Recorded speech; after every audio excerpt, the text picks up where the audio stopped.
qaar ka mid ah shacabka iyo mas'uuliyiinta ku nool magaalada Jowhar ee caasimadda dowlad goboleedka Hirshabelle ayaa aragtidooda ku aadan ka dhiibtay shirka uga soconaya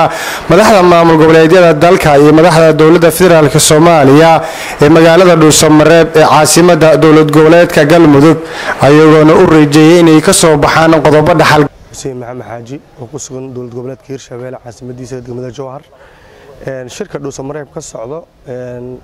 waxaan rajaynaynaa guul ku soo dhamaado waxaan aragnaa hadda barnaamijyada socdo oo dib u heshiisiinta faraha badan ay ka socoto dowlad goboleedka Galmudug in la isku fahmi doono in dowladda dhexe iyo dowlad goboleedyada tanaasul badan oo ka dhici doono waxaan ka rajaynaynaa guulo fara badan insha Allah taala hadaan nahay Hirshabelle hadaan nahay gobolka Shabeellaha Dhexe hadaan nahay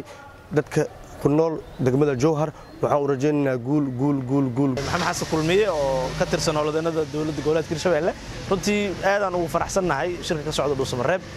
waa shir rajab fiican gelinayo ummadda Soomaaliyeed Hirshabelle hadda anaga waxa jooga wafdi aad u balaaran oo hogaaminaya madaxweynaheena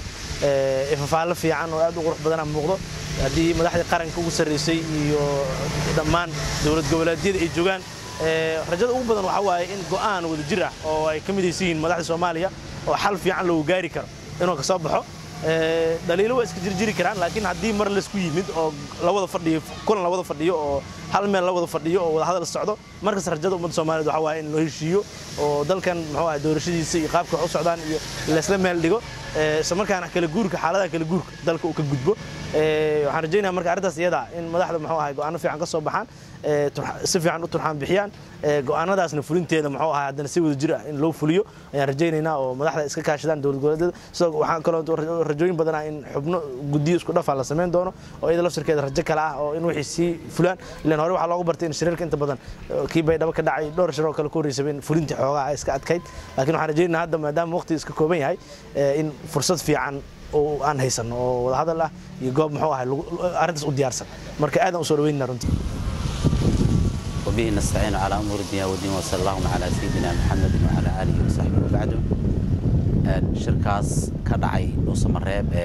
madaxdii Soomaaliya iyo dhammaan goboleedyadii waxa ay soo tageen Ilaahay waxaan ka baryaynaa markii horeysa inuu wax khayr qabo inuu Ilaahay ka keeno rajo weyn oo maartay aad weyn waan ka qabnaa waxaan u mahadcelinaynaa maamulka Galmudug ee maartay gogosha fidiyay waxaana isleenahay kulli shir la isku waafaqay oo wax loo dhan yahay oo midho dhal ah inuu ka soo bixi doonaan Ilaahay ka rajaynaa subhanahu wa ta'ala aad iyo aad rajo waan uga qabnaa waan ku faraxsanahay waxaan ugu baaqaynaa madaxda Soomaaliyeed insha Allah ta'ala ummadda Soomaaliyeed u daneeya jamcaana isqabsada insha Allah ta'ala una midoobaan leenahay insha Allah ta'ala danta Soomaaliyeed iyo